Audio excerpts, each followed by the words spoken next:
What's up, guys? My name is Rachel, and I'm the CEO of MindStrong Fitness, a multi-six-figure, soon-to-be seven-figure, purely online coaching business that I grew 400% in under 8 months. And the purpose of this content is to teach you to do the exact same thing, but in much less time. So today we're going to get a bit more specific when it comes to nutrition. If you listened to or watched our other content, you know that what we do within our own company, MindStrong Fitness, what I'm a huge believer in is setting macro plans. In my opinion, and when you study human psychology and human biology, macros are the single most sustainable approach to nutrition. When you try to put clients on the do what I say diets of only eat this, this, and this, also known as meal plans, it's never going to last long term, right? And as coaches, we know that nutrition is 90% of this game, and it's the most difficult part to get clients to stick with. So when we do these meal plans for them, this is why we see them get great results for about 3 weeks and then they fall off because they fight against human nature. That's a much bigger conversation about human psychology and restriction, which is never going to be sustainable. What I love about macros is, we can be upfront with our clients. We can tell them, listen, this is a new skill, right? If you're learning to surf, you're not going to get in the water and suddenly be doing crazy tricks. It's going to be a few weeks, maybe a few months of frustration. And then it's a skill you have for life. And macro tracking is the exact same way. It is the reason that it's the only approach to nutrition we teach, right? I always tell our clients, if I knew 10 approaches to nutrition that worked, I'd teach all 10. I don't. I know one that's sustainable and it's macro tracking. That's why it's what we teach.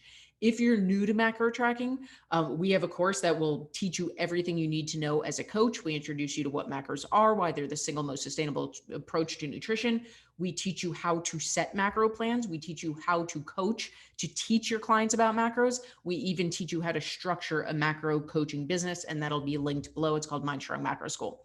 But for the purpose of this episode, I want to talk about what I'm calling the 3 commandments of setting macro plans. And my fear with that is that I'm going to insult some people who are super religious. The point of this is not to belittle anything with the word commandments, but to make clear how important these are. Because the reality is, there are thousands upon thousands of people out there calling themselves macro coaches. And in reality, what they are doing is they're giving macros a bad rep because they're making one of the 3 mistakes we're going to talk about today. And what that does is not only does it lose them clients, but most of us have experienced this where you talk to someone about macros and they say, oh yeah, I tried macros and it was too hard. It didn't work for me, whatever the story is behind that.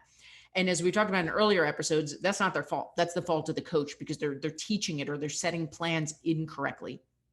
So the 3 commandments of setting macro plans. Number 1 is thou shalt not use macro calculators. And we have a whole episode dedicated purely, actually, I think we have 2 whole episodes dedicated purely to how terrible and what a disservice you are doing to your clients if you're using a macro calculator. I have tried almost everyone on the market. I can tell you, 1, they don't work. They're incorrect. And 2, the whole basis behind them is incorrect for the reasons we're about to talk about next. So if you are a coach and you're setting macro plans for clients and you're doing it by going online and using a macro calculator, hard stop. Doesn't mean you have to stop coaching. Stop doing that way. Go sign up for Macro School, email us and ask us questions, but stop using macro calculators for your clients. Go back and listen to the earlier episodes about why that is.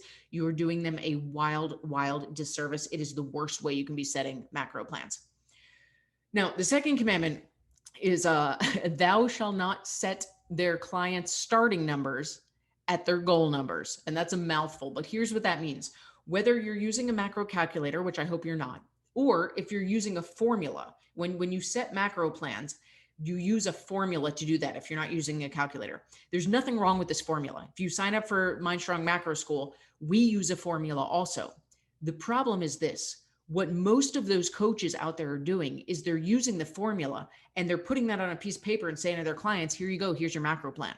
It's never going to work. This is one of the biggest reasons macros get a bad rep. Because here's why.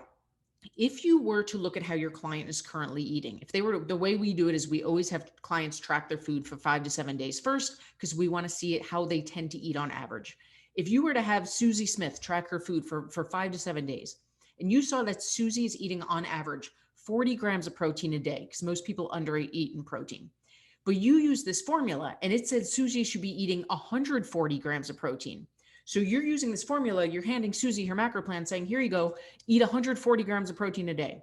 I don't care if Susie is a freaking Navy SEAL. She is not jumping from 40 grams of protein to 140 grams of protein and sticking with it. She's going to be drinking so much protein powder. She's going to be throwing up and she's going to say, screw this. This is not for me. The goal is in MindStrong, we call it the bridge. We figure out their averages, we figure out their starting number or their goal numbers, but that's not where we start them. We start them in what's called the bridge and we work our way there. That's exactly in MindStrong Macro School. We actually have 3 modules. It's a 12 module course, but we devote 3 separate modules to setting macro plans for this reason. We introduce the bridge. We talk about averages. Actually, I guess it's 4 because we talk about goals and then starting numbers. This is a very definitive path because this is how we make it sustainable. So for the purposes of this episode, if you are using a macro calculator, stop, hard stop, end of discussion, hard stop. If you are using a formula, there's nothing wrong with that. But those numbers coming out of that formula are goal numbers. They are not starting numbers for your clients. And if you're using them as starting numbers and wondering why your clients aren't sticking with it, that's why. You don't need a hard stop. You need to put a couple steps in between. The third commandment is this: one shall not do one and done macros. That was using the word one too many times. Thou shall not do one and done macros.